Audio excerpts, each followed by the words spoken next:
Սիրելի հայրենակիցներ, վստահաբար տեղյակ եք, որ Պաշտպանության նախարարը խորհրդարանական գործընկերների հետ քննարկումների արդյունքում օրենսդրական նախաձեռնություն էր դրել շրջանառության մեջ,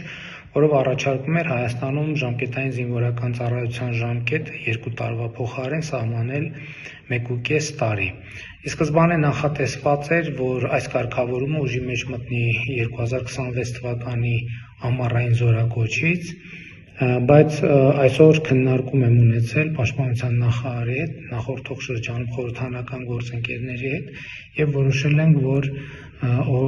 օրենքը ավելի շուտ ուժի մեջ մտնի 2026 թվականի հունվարի 1-ից, այսինքն 2026 թվականի հունվարի 1-ից ձմեռային զորակոչից Հայաստանում ժամկետային զինծառայությունը 2 տարվա փոխարեն կլինի